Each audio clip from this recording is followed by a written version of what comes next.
Assalamualaikum warahmatullahi wabarakatuh. Pada hari ini saya akan mempresentasikan tentang laporan hasil penjualan makanan oriental dan kontinental yang telah kami kerjakan. Yang pertama yang kita bahas adalah makanan oriental, yaitu dimsum. Sebelumnya, perkenalkan kelompok saya. Yang pertama ada saya sendiri, Adinda Putri, Ananda Kurnia Resas, Dwi Kartikasari, Muhammad Al-Farabi, Muhammad Rafi Raditya, dan Putri Nabila. Selanjutnya, saya akan menjelaskan bagian daftar isi.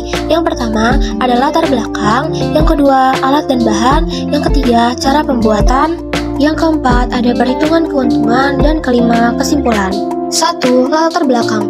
Dimsum berasal dari bahasa Cina yaitu dianxin, yang berarti makanan kecil. Biasanya, dimsum dimakan saat sarapan dan diminum dengan teh. Dimsum banyak disukai orang-orang karena memiliki varian menu yang sangat beragam, tampilannya yang unik dan menarik, rasanya yang enak, harganya yang terjangkau, serta cocok untuk dimakan kapan saja. Selanjutnya, kita masuk ke alat dan bahan. Yang pertama, siapkan 500 gram daging ayam, 1 buah wortel, 2 batang daun bawang, 4 sendok makan tepung tapioka, 1 sendok makan minyak, 1 sendok teh garam, lada, dan kaldu bubuk secukupnya, dan kulit pangsit. Selanjutnya, kita masuk ke proses pembuatan. Yang pertama, kita bisa haluskan terlebih dahulu daging ayam. Yang kedua, masukkan semua bahannya yang sudah kita siapkan tadi, dicampur menjadi satu, lalu aduk hingga merata. Yang ketiga, kita bisa panaskan kukusan. Jangan lupa kukusan dioleskan minyak agar tidak lengket. Yang keempat, ambil kulit pangsit, lalu bentuk dan beri topping sesuai selera. Dan yang terakhir, kukus dimsum selama 30 menit atau sampai matang ya. Selanjutnya, kita masuk ke perhitungan dan keuntungan. Bisa teman-teman lihat sendiri proses perhitungan yang dilakukan oleh kelompok kami. Pada intinya, pendapatan penjualan yang didapatkan oleh kelompok kami dengan menjual 7 pack dimsum dengan harga 10.000 sebesar Rp70.000, dan keuntungan yang kami dapatkan adalah 7.500. Kita masuk ke bagian terakhir, yaitu kesimpulan. Kesimpulan yang didapat dari penjualan makanan oriental dimsum ini adalah penjualan ini memang memenuhi BEP, tapi tidak mendapatkan laba yang besar.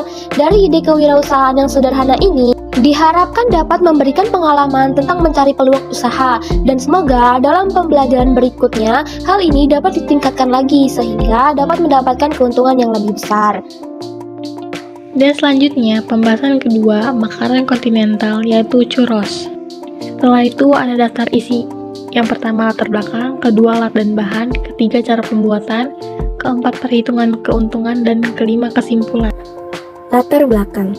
Churros seringkali disebut dengan donat ala Spanyol, merupakan makanan ringan atau snack sejenis pastry yang digoreng. Churros sangat terkenal di Spanyol. Churros biasanya disantap saat sarapan pagi dengan dicelupkan pada minuman coklat panas yang kental. Penyajian yang cepat, rasa yang enak, nikmat, membuka peluang usaha yang cukup menjanjikan. Usaha kue churros dapat dijalankan secara sederhana serta sasaran konsumennya pun luas, serta churros banyak diminati dari kalangan anak-anak hingga dewasa. Dan churros mudah dibuat dan memiliki banyak varian rasa. Churros yang beredar di pasar kebanyakan hanya digoreng lalu ditambahkan gula dan dicelupkan pada coklat kental panas. Rasa churros yang nikmat serta lezat menjadi daya tarik tersendiri. Alat dan bahan: 400 gram mentega, 1 liter air, 2 sendok teh garam, 2 sendok makan gula, 500 gram tepung terigu, 3 butir telur, minyak goreng, coklat batangan, cetakan churros, capitan, panci, gelas, takaran, plastik segitiga, mangkuk. Cara membuat: 1. Masukkanlah 1 liter air ke dalam wajan dan panaskan hingga mendidih. Langkah kedua, setelah air mendidih masukkanlah 400 gram mentega. Langkah ketiga, masukkanlah 1 sendok teh garam dan 2 sendok teh gula. Langkah keempat, setelah itu masukkan tepung terigu kemudian aduk hingga merata. Langkah kelima, jika sudah merata, pindahkan adonan ke dalam wadah dan tunggu hingga dingin. Langkah keenam, saat sudah dingin, masukkanlah 3 butir telur, aduk hingga rata sehingga telur menyatu dengan adonan. Langkah ketujuh, panaskan minyak goreng di dalam wajan. Langkah ke-8, masukkanlah churros ke dalam minyak yang sudah panas sambil dicetak. Langkah ke-9, angkat churros jika sudah berwarna kuning kecoklatan. Langkah ke-10, sajikan menggunakan saus coklat. Cara membuat saus coklat: pertama, potong coklat menjadi beberapa bagian. Kedua, panaskan air dan masukkan coklat dan mentega ke dalam mangkuk. Ketiga, setelah air mendidih, taruh mangkuk ke atas air panas dan tunggu hingga mencair. Selanjutnya, masuk ke perhitungan keuntungan. Bisa teman-teman lihat sendiri proses perhitungan yang dilakukan oleh kelompok kami.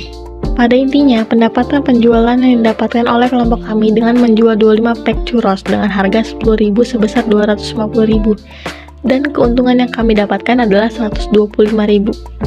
Kesimpulannya yaitu, karena pada kegiatan penjualan makanan oriental kami yang sebelumnya tidak mendapatkan hasil yang memuaskan, kami melakukan evaluasi pada kegiatan sebelumnya.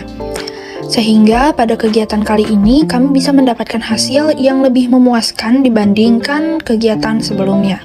Pada kegiatan penjualan makanan kontinental, churros mendapatkan hasil yang lebih baik dan mendapatkan keuntungan yang lebih besar dari sebelumnya. Sarannya yaitu, semoga dalam pembelajaran kewirausahaan selanjutnya, kegiatan praktek lapangan ini tetap bisa dilaksanakan dan lebih ditingkatkan lagi. Karena kegiatan ini sangat bermanfaat, agar siswa memiliki bekal pengalaman ketika terjun ke dunia kewirausahaan. Selanjutnya, kami akan membuka sesi pertanyaan. Bagi kelompok lain yang ingin bertanya, silakan tulis di kolom komentar ya. Dan demikian yang dapat kelompok kami sampaikan. Kurang lebihnya kami mohon maaf. Terima kasih. Wassalamualaikum warahmatullahi wabarakatuh.